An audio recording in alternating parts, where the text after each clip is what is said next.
que nunca mais... A gente quer que nunca mais algumas coisas aconteçam, algumas coisas não aconteceram. Eu gostaria de fazer um pedido ao Adriano, porque assim, eu fiquei extremamente emocionado de ouvir a voz do Rubens Paiva. E eu vou dizer por quê. Assim, eu tenho 36 anos e eu cresci ouvindo meus pais falando: cadê o Rubens Paiva? Não tinha Rubens Paiva, enfim. E a gente sabia que era uma liderança progressista, era uma pessoa lúcida, uma pessoa muito articulada. E assim, eu gostaria de saber, pedir para o Adriano deixar a gravação. Está aqui, está aqui. E assim, como vocês estão pensando em articular uma divulgação dessa gravação, como que isso vai ser feito, porque é um documento que realmente me comoveu as minhas lágrimas. Ela está à disposição, ela já está disponibilizada. Na semana que o Paulo Malhães foi depor lá na Comissão Nacional da Verdade, o coronel Paulo Malhães, ela foi descoberta no Arquivo Nacional, ela veio à tona, ela está à disposição no meio do mês. Todo o material que nós trouxemos já está disponibilizado aqui, já foi copiado, tudo. Inclusive, se a hora que terminar, se você quiser abrir todo o nosso material, que nós digitalizamos, está à disposição da universidade. Está tudo à disposição. Isso é importante, né? Porque, assim, de parabenizar também o pessoal da comissão, na verdade, porque tudo que eles fazem, eles disponibilizam, assim. É uma coisa que, um recurso que a gente tem hoje em dia que, enfim... Até mesmo, professora, eu digo uma coisa, eu vim aqui hoje nesse formato que me foi oferecido para vir aqui hoje, de evento, né? Então tinha todo um ritual, uma mística, o Parinier e tal, mas eu estou me dedicando em período integral a isso, né? Então, por exemplo, se precisar vir com outro formato, mais sistemático, um grupo menor ou em sala de aula e tal, a gente pode fazer um planejamento de uma coisa mais, assim, pegar os 21 anos, dividir em blocos, né? Fazer uma coisa na forma de curso mesmo, né? Então, nós estamos à disposição. Esse pessoal no campo está fazendo um trabalho maravilhoso, eles só apresentaram uma amostra, né? Então, isso aqui é uma coisa muito longa, tem muito material, muita pesquisa, e nós estamos à disposição. Hoje... Nós poderíamos pensar, né, Ricardo, mais para frente, de aprofundar, assim, com, né, o Gabriel, com o René, fazer curso mesmo, né, em parte das nossas disciplinas, talvez. Né? Não, tem até outras pessoas que têm essa disponibilidade. Para comentar nos outros grupos, né? Então, nós estamos aqui com o grupo de trabalho em impressão no campo. Então, movimento estudantil, movimento operário, mesmo que talvez seja uma realidade um tanto distante, falar, né, do movimento operário, que tenha sofrido aqui na região, mas de qualquer maneira... Não, isso é importante que você falou. Por exemplo, o movimento operário é o grupo 13 da Comissão Nacional da Verdade. Nós vamos estar em Araraquara, nós vamos estar na Unesp de Araraquara, com o Maurício Verbitsky, que é um estudioso argentino que estudou o papel da contribuição das empresas multinacionais para o golpe na Argentina. A gente está conseguindo levar ele para a Unesp de Araraquara no dia... só um minutinho, estou conseguindo, acabou a bateria. Então é o seguinte, o Horácio Verbitsky vai estar... É um cara que escreveu 28 livros sobre a ditadura, e o mais importante é a contribuição das empresas, das multinacionais para o golpe. Ele vai estar em Araraquara, eu não tenho como trazê-lo para cá, mas o que vocês precisarem de continuidade, por exemplo, a especialização da Comissão Estadual da Verdade são mortos desaparecidos. No estado de São Paulo são 164 mortos desaparecidos. Dos 500 casos brasileiros, 164 ocorreram no estado de São Paulo, ou são pessoas do estado de São Paulo que foram mortas desaparecidas. Então, tem uma metodologia disso. Então, porque antes de provocar um esvaziamento, outras pessoas querem falar, nós estamos à disposição de vocês aqui. Se tiverem um núcleo de memória, verdade e justiça, a gente contribui à distância ou presencialmente. Em relação assim, a questão hoje do controle, né, dos movimentos sociais, hoje, como se coloca isso, as medidas hoje, né, com novas leis que continuam, vamos dizer, continuando assim, posturas, né, da ditadura militar. Uma das questões por exemplo, hoje acontece no Congresso, né, as leis propostas assim, de antiterror. E naquele momento assim, eu falei isso, mas também o que nós sofremos muito hoje é a questão da criminalização daqueles que lutam, dos movimentos sociais. Nós, assim, o próprio MST, assim, nós passamos por 3 CPIs. E nesse momento nós temos trabalhadores lá no Paraná presos, gente de cooperativas, etc. Isso aí, né? Então, assim, estamos o tempo todo, assim, muito assim, sob o crime da criminalização. É um tipo de coisa que tinha na ditadura militar, né? Vamos dizer assim, uma das coisas fundamentais foi cortar qualquer mobilização popular, né, do povo, a mobilização. E aí, se você elimina isso aí, nada vai para frente, né? Nenhuma luta vinga, né? Hoje, reforma agrária, tudo, né? Quer dizer, naquele tempo foi isso aí, né? Eliminar a organização social. E hoje, assim, com as manifestações que nós tivemos em junho, ano passado e tudo, né? Também se tentou isso, está se levantando isso. E então, esse perigo, toda hora está aí, né? Eles querem nos cortar por aí, né? Da organização social, cortar isso, né? Coibir a mobilização. E outra questão, assim, gostei muito assim dessa proposta assim, das medidas reparativas de reparação, né? Aqui foi falado de escola, né? Da escola, vamos dizer que tinha nome de Garças do Médici e tudo, né? Transformaram em Carlos Marighella. Então, agora para nós na Andradina, já pensou, né? Nós mudaram o nome de Andradina. Tem que começar uma briga lá, uma grande briga, né? Porque a história é escondida, né? O povo não sabe essas coisas, não sabe, né? Então, mas em uma cidade onde o prefeito vai ao PT, e ele está fazendo coisas assim, interessantes, assim, né? Vamos dizer assim, resolvendo assim. Mas então isso esconde um pouco assim a consciência, né? A reflexão crítica, né? Sobre todas essas coisas. Assim, tá? E depois assim aquilo que você falou aí, né? Da história, nós temos que levantar, né? Vamos dizer tudo que aconteceu, esses gráficos e tudo, né? Escrever essas coisas assim, isso são lições para a frente também, né? Tá?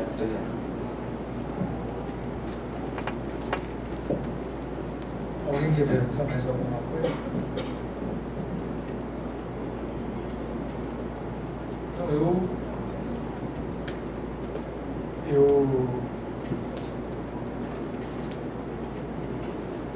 Olha, a coisa mais difícil no Brasil é mudar nome de logradouro, né? Nome de logradouro, por exemplo, a estrada Castelo Branco é uma estrada estadual, evidente, né? Existe um trabalho, nós na Comissão Estadual da Verdade, nós vamos fazer uma publicação de todos os logradouros de natureza estadual e federal que guardam nomes de gente ligada à repressão. Estamos tentando fazer um trabalho junto aos municípios, né? Aos municípios. Aqui no estado de São Paulo tem uma lei estadual que transforma meio em cláusula pétrea, quer dizer, não pode mudar nome de logradouro. A gente está fazendo um esforço enorme para conseguir mudar essa lei, mas pelo menos nós vamos fazer um detalhamento desde a ditadura Vargas, onde tem muita escola Filinto Miller, tem muita coisa ainda do tempo da ditadura Vargas, tem até Vila Mussolini, tem um monte de bairro, até em São Bernardo do Campo, tinha uma colônia fascista italiana que eles deram o nome de Vila Mussolini, né? Então tem um monte de coisa oriundo da ditadura, né? Então, essas coisas são muito difíceis, mas só para vocês terem a ideia, a Comissão da Verdade do Estado de São Paulo não tem nenhum apoio do governo do Estado de São Paulo, nenhum pesquisador, nada. Até o arquivo estadual, quando nós descobrimos o livro do DOPS, os livros de entrada do DOPS, eles trocaram o diretor do arquivo e nós nunca entramos mais lá dentro. Então, mas eu só queria dizer o seguinte: depois de 50 anos, para concluir, é a primeira vez no Brasil que a ditadura foi tratada como ditadura. Nos 50 anos que antecederam, era chamado de revolução, de isso, daquilo, tinha comemoração nos quartéis, ordem do dia. Isso não quer dizer que os resquícios da ditadura não terminaram. As polícias militares, os batalhões, os grupos de extermínio, a pena de morte. Agora, também é um absurdo, do ponto de vista teórico, dizer que nós estamos numa ditadura. Porque quem acha que a gente está numa ditadura, ou não tem clareza do que foi a ditadura, como ela se implementou e das barbaridades que ela fez, e vai fazer que nem na Guerra Civil Espanhola, que os comunistas, os socialistas e os anarquistas ficaram se degladiando entre si, dando tiro nas costas, e os fascistas venceram. Esse erro não pode ser cometido. Se nós, que estamos no campo da esquerda, começarmos a nos denunciar, é tudo que a direita precisa. Tudo que a direita precisa. Ela está com seus organismos intactos, as propriedades, enfim. Então, eu acho que tem um absurdo teórico, que é o absurdo da Guerra Civil Espanhola, que propiciou a ascensão do Franco e depois do Mussolini e do Hitler, que foram os socialistas, os comunistas e as pessoas de bem se degladiarem. Então é muito interessante aquele poema que diz, né? Começaram a aprender os comunistas, eu não me incomodei porque eu não era comunista. Começaram a aprender os judeus, começaram a aprender os cristãos. Então, essa divisão, essa barbárie, chama barbárie, chamar uma pessoa de fascista sem ter noção do que é o fascismo, a barbárie de que foi Hitler, Mussolini. Então nós estamos tentando no Brasil, a duras penas, fazer a justiça de transição. O que é justiça de transição? É memória, verdade e justiça. Onde surgiu a justiça de transição do ponto de vista teórico? No fim da Segunda Guerra Mundial, quando a Europa estava completamente arrasada, surgiu a possibilidade de fazer justiça de transição. Aqui no Brasil, a justiça de transição apareceu 50 anos depois do golpe. E nós estamos tentando contar as nossas vítimas e unificar o nosso campo. Isso não quer dizer que a direita está derrotada. Por quê? Porque na medida que a Comissão da Verdade é memória, verdade e justiça, ao longo desses 40 anos da resistência, nós só falamos da memória. Nós não falamos da verdade. O que é a verdade? É a cadeia de poder. Os torturadores, os assassinos, os estupradores. Isso está tudo fechado, os arquivos militares. E o terceiro é justiça. E a justiça só vai haver se a verdade aparecer. Então, com muito custo, as pessoas conseguiram guardar a memória. 2014 tem que ser o ano da verdade, das cadeias de comando, para a gente chegar na justiça. E todo crime que não é punido, todo crime que não é conhecido, pode ser repetido. E é o que acontece no Brasil, quando as forças de direita se reorganizam, propondo um novo assalto ao poder. E devido ao nosso grau de desmobilização, de desconhecimento da realidade, isso é muito propício, é um campo muito propício. A criminalização dos movimentos sociais, a judicialização da política. Os tribunais são tribunais classistas. Classistas. Eles têm uma direção clara. A justiça brasileira é eminentemente classista. O poder da mídia está intacto e cada vez maior. E eles é que decidem o futuro do país. Então, se nós nos começarmos a nos atacar, e se nós dissermos, você é fascista, você é comunista, você é reformista, você é trotskista, você é anarquista, e cada um com o dedo apontado, com o mesmo dedo da delação, o único lugar que nós vamos parar é na cadeia, no exílio ou na morte. A delação é o método dos torturadores, dos fascistas. Aqueles da esquerda que querem fazer o papel da delação, que o façam para a polícia. Para a polícia. Não nos confundamos. Não nos confundamos com os torturadores. Eles estão impunes, totalmente protegidos. Viva a luta dos trabalhadores rurais. Viva a democracia.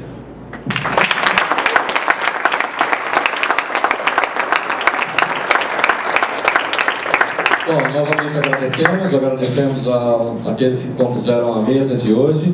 Lembramos a todos que estão aqui para participem das nossas próximas mesas. Amanhã é o dia que vamos discutir o movimento estudantil com um ex-estudante aqui da FCT e com a professora Maria Ribeiro do Vale, lá de Araraquara, que vem pesquisando isso. Então, boa noite a todos e a gente se vê por aí.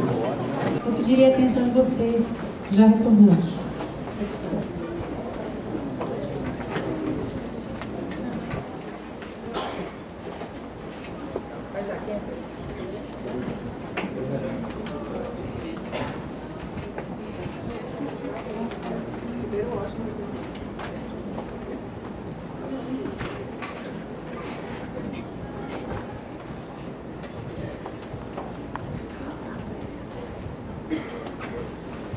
Em 1968, no primeiro congresso da UNE, cerca de 1.000 estudantes foram presos. Em 2009, após a ocupação do prédio, buscando a construção do R1, 9 estudantes são processados na FCT-UNESP. Em 1972, a estudante Lenira Rezende, militante do Partido Comunista do Brasil, estudante de letras da USP, é morta na Guerrilha do Araguaia. Declarações de ex-presa política Elza Lima, em auditoria, afirma: Helenira, ao ser atacada por 2 soldados, matou um deles e feriu o outro. Metralharam-a nas pernas e torturaram barbaramente até a morte. 2013, 113 estudantes foram presos em ocupação no prédio da reitoria da Unesp. Durante a operação, houveram várias denúncias do abusivo poder da tropa de choque, que utilizou a força bruta, quebrando portas e vidros, gerando pânico local. Lembrando que eles não tinham qualquer tipo de mandato para entrar no prédio. 1964, o Congresso Nacional aprova o projeto Suplicy, que extingue com as UNES e proíbe o movimento estudantil. 2014, a direção da FCT-UNESP, através da portaria 257 de 2010, proibiu a realização de atividades culturais na recepção dos calouros, ameaçando os estudantes de punição caso o evento ocorresse. Nas ruas, nas praças, quem disse que sumiu? Aqui está presente o movimento estudantil. Nas ruas, nas praças, quem disse que sumiu? Aqui está presente o movimento estudantil. Nas ruas, Nas praças, quem disse que sumiu? Aqui está presente o movimento estudantil. Nas ruas, nas praças, quem disse que sumiu? Aqui está presente o movimento estudantil.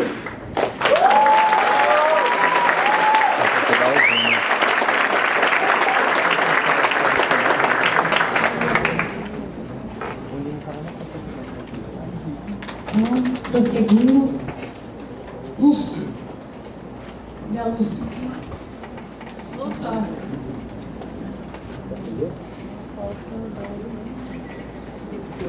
Nossa, claro. Boa noite, meu nome é Paula Vermesch, eu sou professora de História da Arte e da Arquitetura do Departamento de Geografia desta faculdade. É uma grande honra receber os convidados da nossa mesa hoje e também uma satisfação imensa prosseguir com a nossa semana, com o nosso evento. Recebê-los aqui. Então, eu não vou me estender muito, eu só vou apresentar os nossos convidados de hoje. O tema desta mesa, hoje nós vamos falar sobre o movimento estudantil durante a ditadura civil/militar, o regime de exceção, regime autoritário de 64 a 89, praticamente, assim, com todas as discussões a serem feitas. Então, em primeiro lugar, eu quero apresentar a professora Maria Ribeiro do Vale, ela é nossa colega da Unesp de Araraquara. Ela fez a graduação na USP e a pós-graduação foi minha colega da Unicamp, né? Nós somos da mesma casa. A professora Maria tem um livro publicado sobre a história do movimento estudantil durante a ditadura. Então, agradecemos muito a professora Maria. Ela vai falar fazer um histórico sobre o movimento estudantil durante o regime militar. E também, compondo a mesa, nós temos o Círton Genaro. Cadê o Círton? Aqui. Ele é pintor, ele é artista, ele está ativo em São Paulo há algum tempo. E ele foi estudante de Ciências Sociais do extinto curso de Ciências Sociais da faculdade e diretor acadêmico do nosso aqui, de Presidente Prudente, não era Unesp ainda, unidade isolada da USP, de 67 a 68. E também, como todos sabem, o Círton ele deixou uma herança para nós aqui, que é um painel, uma pintura que está no nosso discente 1. Tá? Então, é isso, eu passo imediatamente uma palavra para a professora Maria. Obrigada.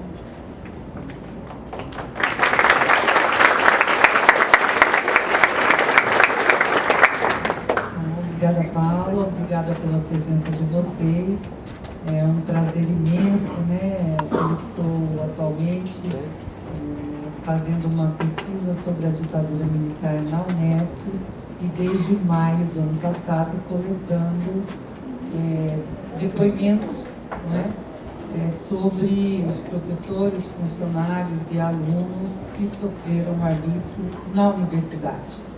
Então, desde que eu comecei essa pesquisa, eu estou tendo a oportunidade de conhecer a Unesp, que é um mundo muito grande, né, gente? E Presidente Prudente, hoje é o primeiro dia que eu conheço a cidade e a universidade. Eu não conheci o campus aqui. Então, é um prazer imenso estar tendo a oportunidade, né, de estar com vocês e queria também aproveitar a oportunidade de convidá-los para ir para Araraquara semana que vem, que vai ser o nosso evento lá, tá? Entrando no site da FCL Araraquara, vocês têm acesso à programação e seria muito bom também vê-los por lá, tá? Bom, começando então, eu escolhi duas falas de atores de 68. Daqui a pouco eu explico melhor porque que eu vou tematizar principalmente o movimento estudantil, né, na ditadura militar, não que é a ditadura longe, né, do que tem pessoas, colegas nossos falando, que ela só começa em 68, acredito que isso seja uma falácia, mas eu vou daqui a pouco contar para vocês porque a minha fala vai ficar principalmente no ano de 68.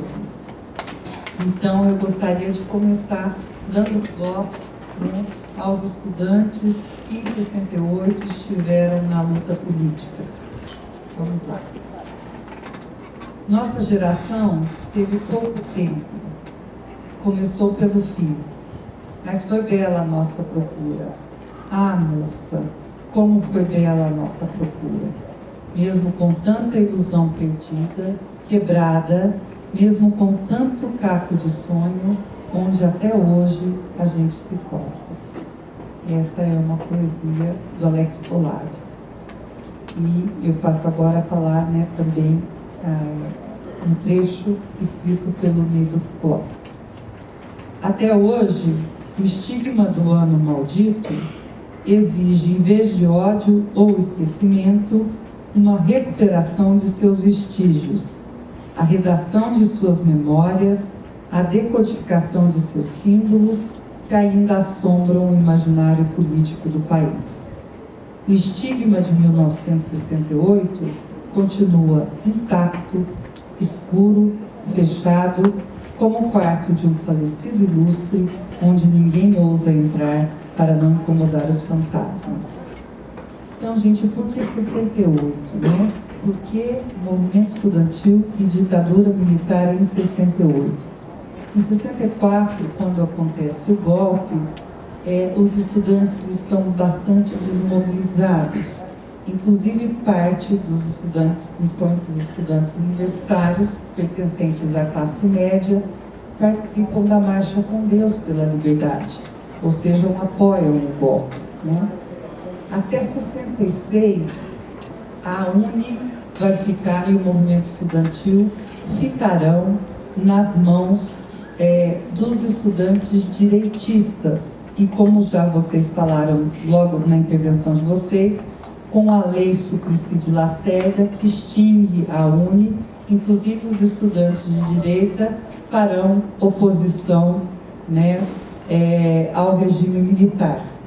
Mas a novidade, então, é que, primeiro, em 64, uma das primeiras medidas, já no dia 1º de abril, no primeiro dia do golpe, a sede da UNE é depredada. Então, os estudantes são eleitos desde o início da ditadura militar como uma malta a ser varrida, inimigos do regime.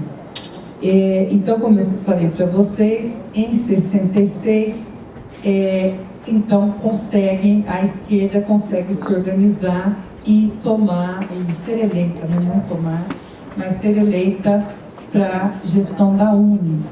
E eu vou falar sempre UNE porque os estudantes jamais aceitaram ser chamados de ex-UNE, uma vez que ela estava na ilegalidade, né? Então eu vou aqui compactuar com a questão dos estudantes que defendiam a UNE somos nós, nossa força e nossa voz, num período em que na ilegalidade talvez ela tenha tido um dos seus maiores momentos de luta política. Bom, em 66, então, vão ter passeatas estudantis de esquerda e serão duramente reprimidas pela polícia. Só que os estudantes, nesse momento, eles tinham a tática eles já combinavam, né, com antecedência, chegou a polícia, a gente foge. Então usavam bolinha de gude, folha, para os cavalos escorregarem, não é? E então era essa a tática. Depois de 66, os estudantes voltam para as universidades e é importante a gente pensar e lembrar que os estudantes eles estavam divididos, os estudantes de esquerda, em duas linhas, tá? Na linha que defendia a luta política, né, que era a derrubada da ditadura, e a linha que defendia a luta específica, que era só o que dissesse respeito diretamente aos estudantes, né? Ou seja, restaurante estudantil, moradia estudantil, os acordos MEC-USAID, né? Nesse momento, em 68, nós estamos em pleno ano onde o governo, a PEG, né? Programa Educacional do Governo, e era um acordo com os Estados Unidos, onde os principais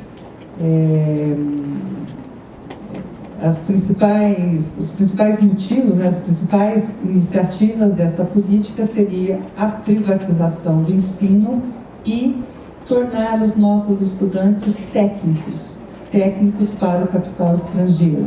então os estudantes vão ser contrários ao MEC, aos acordos MEC-USAID, não é? E ao Programa Educacional do Governo, e a PEC. E do lado dos militares, também nós vamos ver as divisões são maiores, mas eu estou aqui dividindo, assim como a dos estudantes, em duas linhas, a dos militares também, né? A linha dura, que queria, né, permanecer no governo, e a linha moderada, que promete aos civis que eles porão ordem na casa e devolverão o governo aos civis, né? E em 68, então, isso vai estar, né, nós estamos no segundo governo da Revolução, né, já é o Costa e Silva, né, saímos do governo Castelo Branco, e o Costa e Silva assume em 67, prometendo eleições civis. Então, nós vamos acompanhar, espero estar sendo claro para vocês, tanto esse embate no interior das Forças Armadas, quanto essa divisão no interior do movimento estudantil.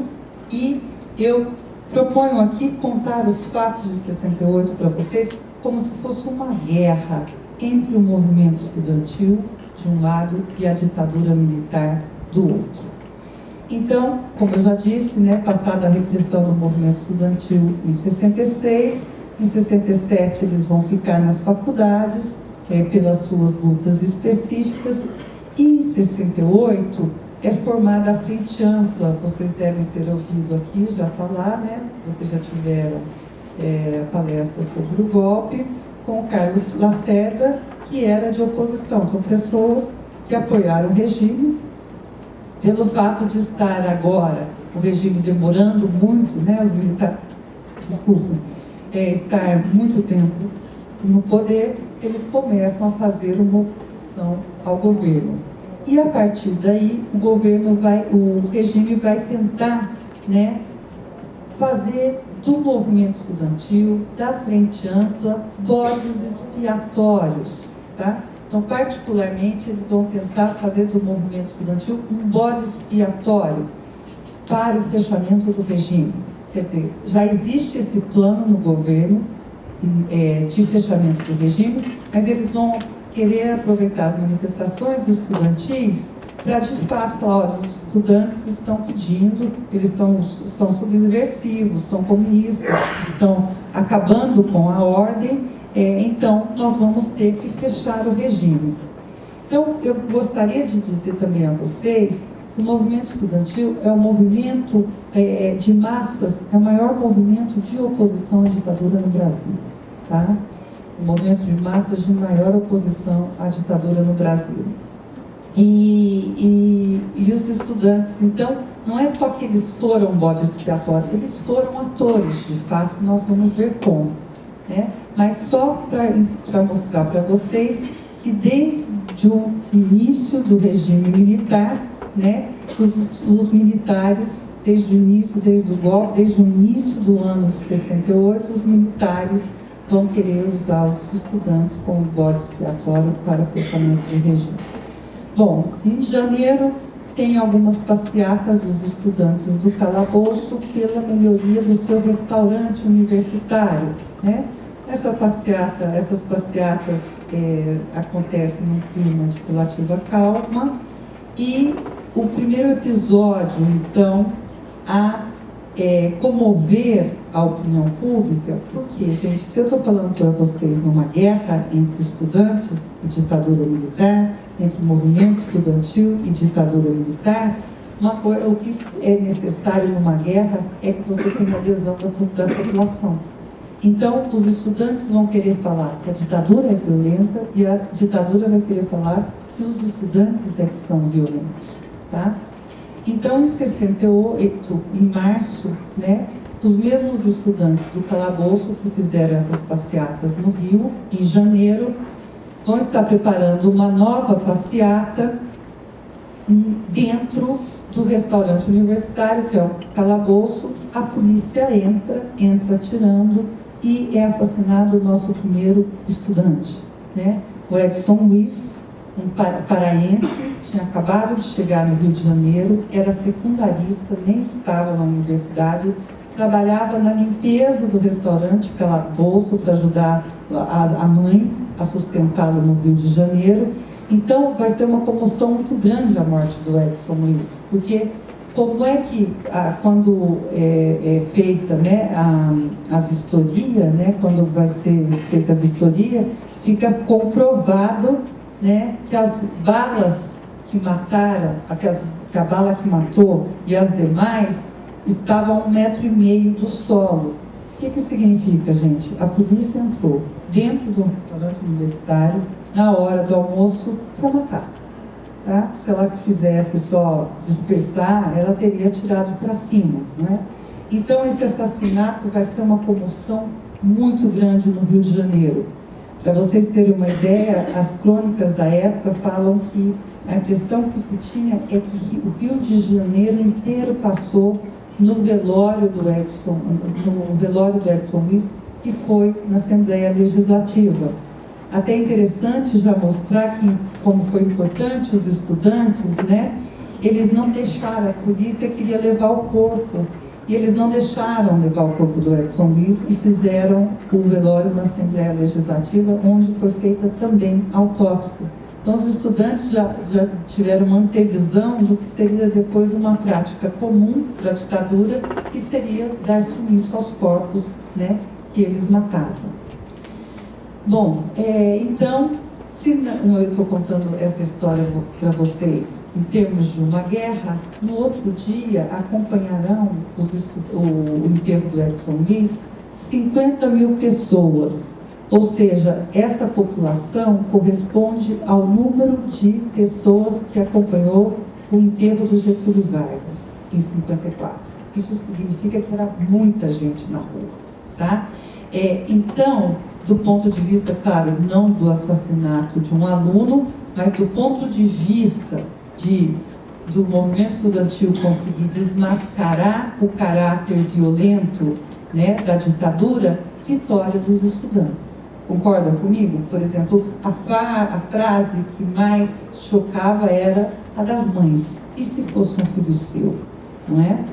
Então, nesse momento, os estudantes conseguem trazer a opinião pública a seu favor, né? Um apoio, então, contra a violência praticada pela ditadura. E, por parte dos estudantes, o que a gente vê no enterro do Edson Luiz, nesse momento eles falam, nesse luto começa a luta. Ou seja, como eu falei para vocês, em 66 eles fugiam da polícia. A partir de 68, a partir do assassinato do Edson Luiz, eles prometem que responderão à violência com a violência, né? Com a violência revolucionária em nome do final de todas as violências, em nome de uma outra sociedade, do socialismo, enfim, né? Bom, passada a missa do Edson Luiz, né, também vai ter bastante repreensão da polícia e bastante apoio, repercussão no Brasil inteiro, né? Os estudantes voltam para as universidades e vão ficar, então, nas suas lutas específicas. Em junho, numa quarta-feira, né, o ministro da Educação era o Tarso Dutra, e ele convida os estudantes para um diálogo no pátio do MEC. No pátio não. Ele convida os estudantes para um diálogo no MEC, né, no Rio de Janeiro. E os estudantes chegam no pátio do MEC e são violentamente atacados pela polícia. Só um parênteses, o ministro Tarso Dutra era um dos únicos ministros, um dos poucos ministros civis que tínhamos, e ele vai ser signatário, ele assinará o AI-5, tá? Então, os estudantes vão para as ruas contar, não é, para a população que eles estão sendo violentamente reprimidos no próprio pátio do Ministério da Educação. Na quinta-feira, como o balanço que os reitores e professores fazem é que essa situação é muito grave, os reitores no Rio de Janeiro concordam em fazer uma reunião com os alunos. e eles farão essa reunião na Faculdade de Economia, na Faculdade Federal de Economia, né? E os estudantes estão reunidos, então, com os reitores, e enquanto eles estão reunidos, a polícia cerca a Faculdade de Economia. Depois, então, de muito acordo, né, com os reitores, a polícia promete que vai desfazer o cerco. Mas, na verdade, ela não desfaz o cerco, ela só recua, né, espacialmente. Então, alguns alunos, isso é uma quinta-feira, alguns alunos, dia 20 de junho, alguns alunos conseguem sair, né, e ir para o centro da cidade, ir embora para suas casas. A outra parte, o cerco policial que tinha recuado, vai tanger literalmente, como gado, os estudantes para o campo do Botafogo, né, para um campo de futebol. Então imaginam vocês a situação, né, dos estudantes presos dentro de um campo de futebol pela polícia.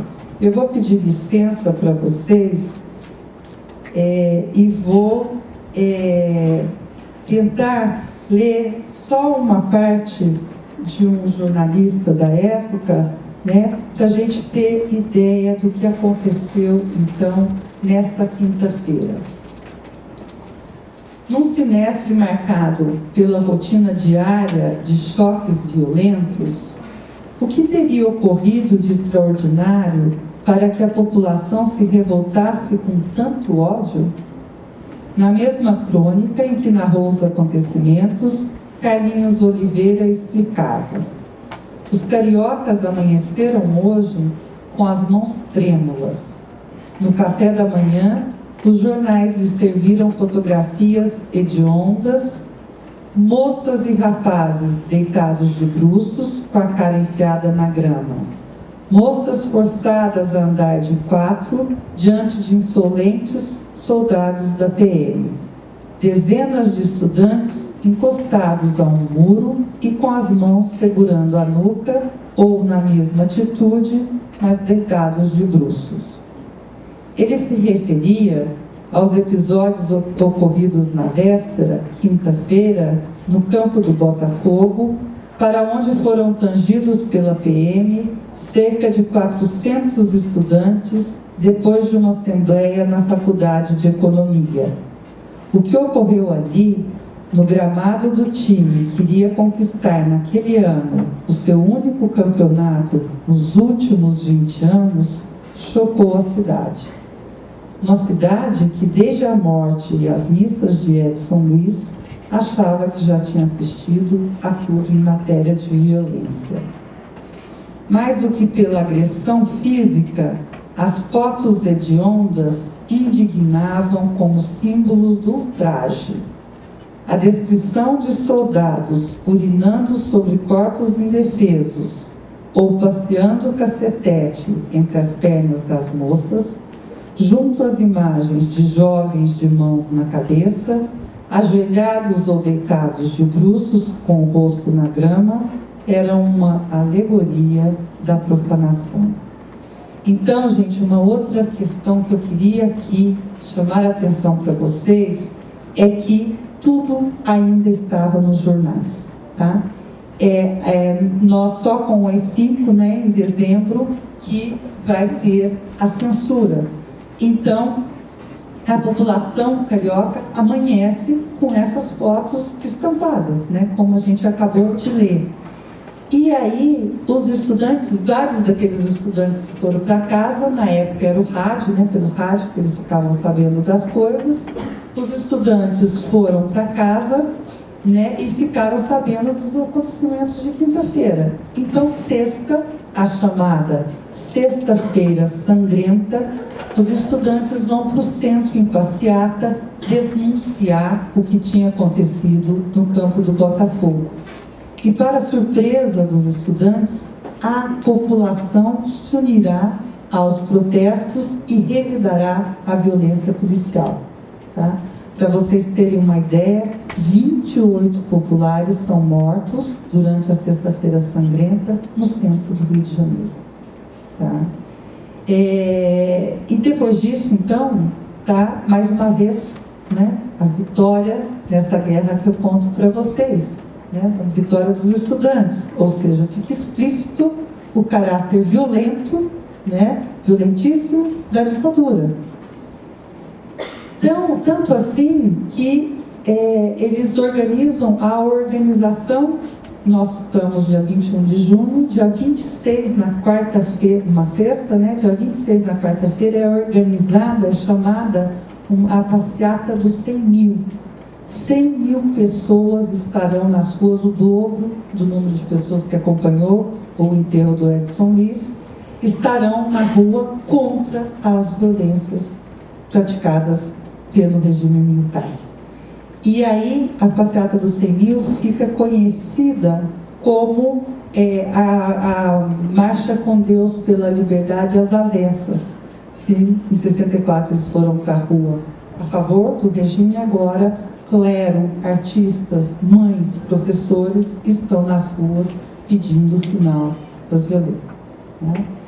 Embora pacífica, né, os estudantes leem essa conjuntura. Olha, a população está do nosso lado e usando a violência. Então nós somos capazes de organizar a sociedade para fazer, né, a revolução, uma revolução socialista, porque a gente está vendo a disposição das pessoas de lutarem ao nosso lado. Bom, o governo, muito alarmado com essa perda de poder, não é? Fará uma reunião em julho, a reunião do CS, do Conselho de Segurança Nacional, o CSN, o órgão máximo da ditadura, e ele proibirá terminantemente as passeatas estudantis, quaisquer passeatas, e começa a ameaçar a imprensa. Por quê? Eles falaram, olha, a imprensa está instigando a população contra a ditadura, porque elas estão mostrando as fotos, né, da repressão. A partir desse momento, então, a gente vai ter uma diferenciação muito grande, né? O que é que os estudantes, enquanto movimento de massas, poderão fazer politicamente, né?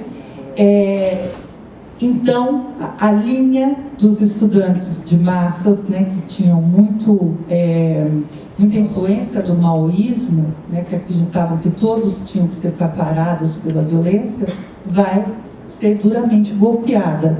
E agora nós vamos ver uma parte dos estudantes, né, que defendia que uma vanguarda, apenas a luta clandestina, uma vanguarda, né, influenciada pelo foco guerrilheiro, do guevarismo, né? Então, que era o momento de se começar a preparar a guerrilha. Uma questão aqui que eu gostaria de deixar claro é: uma coisa é o movimento estudantil, uma coisa é a guerrilha, uma coisa é a luta clandestina. Já está em germe na esquerda a guerrilha, a luta armada. Tá? E alguns estudantes já participam, mas ainda existia um movimento estudantil enquanto um movimento de massas. A partir da proibição das passeatas pela ditadura, qual é, então, a possível tática dos estudantes? A ocupação das faculdades. Então, eles voltam para as faculdades, mas já para ocupar estas faculdades militarmente, como se fosse um território livre. Nós vamos ocupar a faculdade, nós vamos morar na faculdade e vamos defender o nosso prédio como se fosse um prédio sendo atacado numa guerra. E dessas ocupações, a que teve a mais importante delas, né, uma das mais importantes delas, foi a ocupação da Faculdade de Filosofia da USP, que ficava na Maria Antônia, não é? E durante a ocupação da Maria Antônia, na rua Maria Antônia ficava do lado de cá a Filosofia da USP e em frente o prédio do Mackenzie. Era a reitora do Mackenzie, a Maria Esther de Figueiredo Ferraz, a primeira ministra mulher que tivemos no Brasil, não é? E ela deu ordem, inclusive, ela pediu proteção da polícia para o prédio do Mackenzie, né? E, inclusive, ela liberou os professores de química para ensinar os alunos a fazer coquetel Molotov. E importante também trazer, né, que dentro do Mackenzie, ela era e foi, enquanto ministra, bastante direitista, não é? Ela, dentro do Mackenzie, tinha uma parcela muito grande do CCC, o Comando de Caça aos Comunistas, né? Estudavam no Mackenzie. E os estudantes da filosofia da USP estavam preparando o seu congresso, o seu 30º congresso de Biúna, não é? E eles resolveram fazer um pedágio. Quando eles resolvem fazer um pedágio para arrecadar fundos para o congresso de Biúna, os estudantes do Mackenzie vão tentar impedi-los de fazer esse pedágio. Então, essa é a chamada Guerra da Maria Antônia, que, inclusive, espacialmente, o prédio do Mackenzie estava numa posição favorecida, né? Ele era mais alto que a filosofia da USP. Estava tendo a guarda da polícia, o que eles mostram, né, como uma grande incoerência. A polícia vai defender o prédio da universidade particular e acaba destruindo, como vai ser o fim. A própria polícia destrói literalmente o prédio da filosofia. Mas antes dessa destruição do prédio da filosofia, tem o segundo assassinato, não é? O José Guimarães é morto, depois fica provado que é morto por um membro do CCC, mas nesse momento os estudantes estão em guerra. A imprensa está falando isso, olha, os estudantes, é uma luta entre eles. O que eu queria marcar bem a diferença para vocês do primeiro semestre da morte do Edson Luiz, onde fica claro que foi a polícia que matou, agora tem a indeterminação do assassinato. É uma bala que sai do Mackenzie, mas não se sabe quem matou.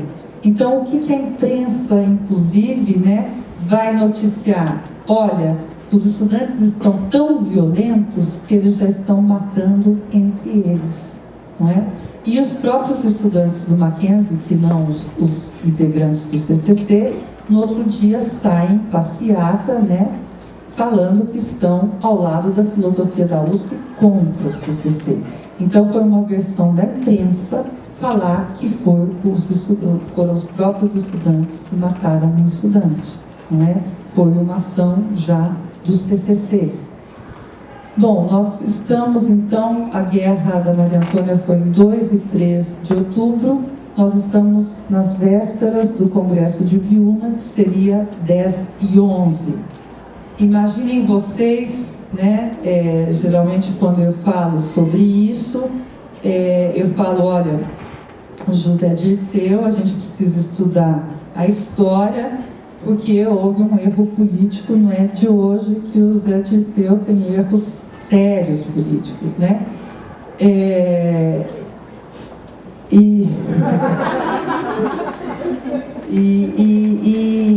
O José Dirceu era presidente da UEE, né? Os principais líderes estudantis em 68 eram o José Dirceu, o Vladimir Palmeira e o Luiz Travassos. O José Dirceu era o líder da UEE de São Paulo.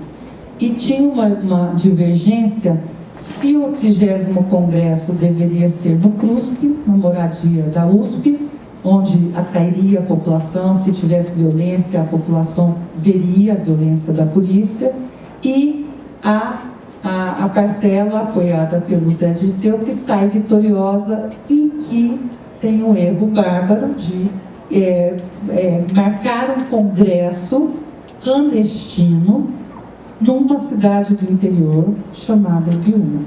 Então imaginem vocês, 1000 estudantes, o que vocês, né, logo no início, na encenação de vocês falaram, né? 1000 estudantes saindo de norte a sul, de nordeste a noroeste do Brasil, cabelo comprido, sem tomar banho, pedindo carona, chegando num sítio, né, do sítio Murundu. Então tem várias histórias, né? Por exemplo, eles chegam, compram todos os pães da padaria. Então, antes do Congresso começar, é claro, a polícia já sabia onde ia ser, não é? Então, mas aí, gente, para desculpar aí, né, não José Dirceu, mas o movimento estudantil, não é? Era uma situação em que os militares também acreditaram estar vivenciando uma guerrilha.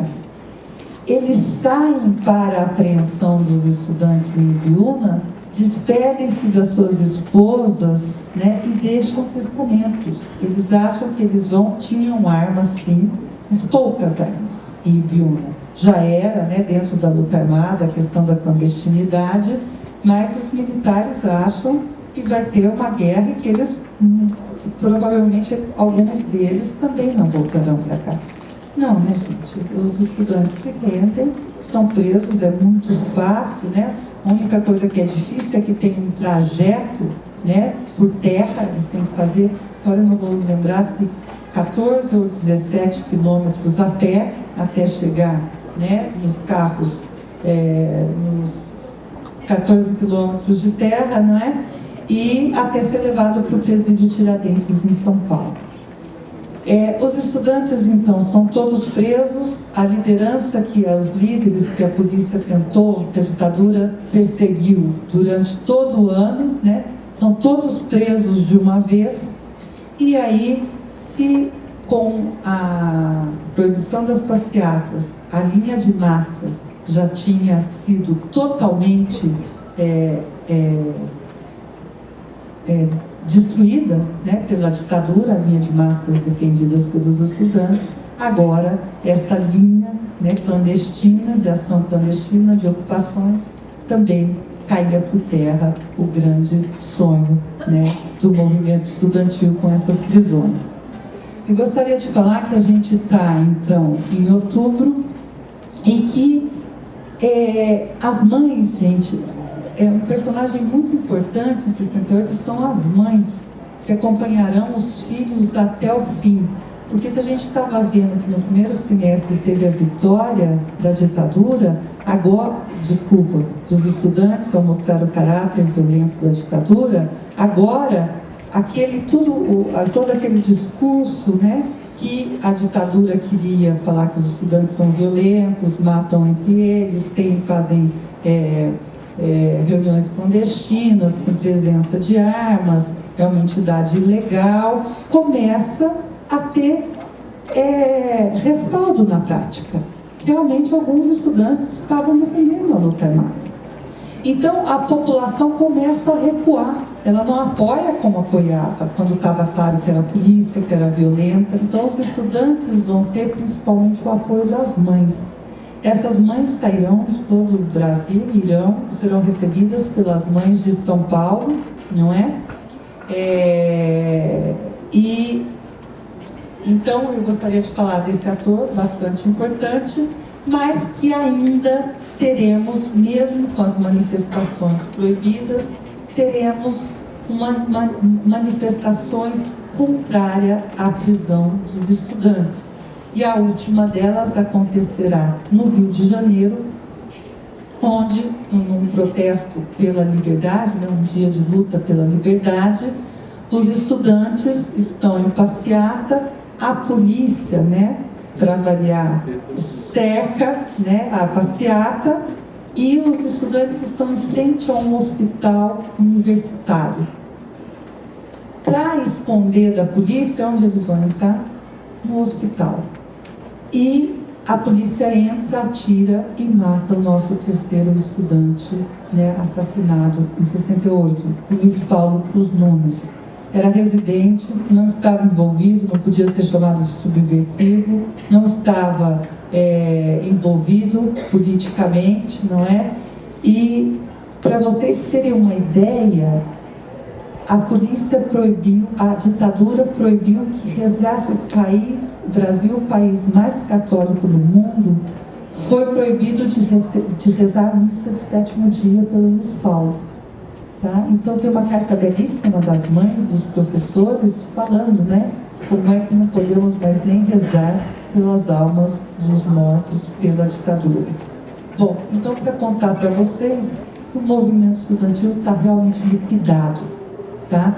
Como é que o movimento estudantil, né, vai ter alguma ação diante de tamanha repressão, que entra no hospital onde estão crianças, idosos, doentes, né, e matam o Luiz Paulo Cruz Nunes. Então, o que acontece depois disso é que os estudantes, então, serão fichados, não é? E serão libertados, quase todos eles, ficando, então, na cadeia, os que eu tinha falado para vocês, o Vladimir Palmeira, o José Dirceu e o Luiz Travassos. Bom, no dia 12 de dezembro, nós vamos ter a votação no Congresso de um pedido de cassação pela ditadura, que pede a cassação do Márcio Moreira Alves e do Hermano Alves. O Márcio Moreira Alves fez na tribuna, né, no Congresso, um discurso pedindo que as moças não dançassem com os cadetes, mostrando a UNB foi barbaramente invadida também em agosto, e era uma prática na época de, no baile de debutante, as debutantes dançarem com os cadetes. Então ele faz um discurso da tribuna falando, olha, né, não dancem com as pessoas que estão matando os estudantes, né? E então vai ser pedida a cassação desses deputados. E dia 12, então, o Congresso não passa a cassação. Tá? O que significa isso? A maioria dos congressistas está contra a ditadura. A ditadura não tem mais a maioria do Congresso. Percebe, gente? Como ela não tem mais a maioria, no dia 13 ela decreta o AI-5. Tá?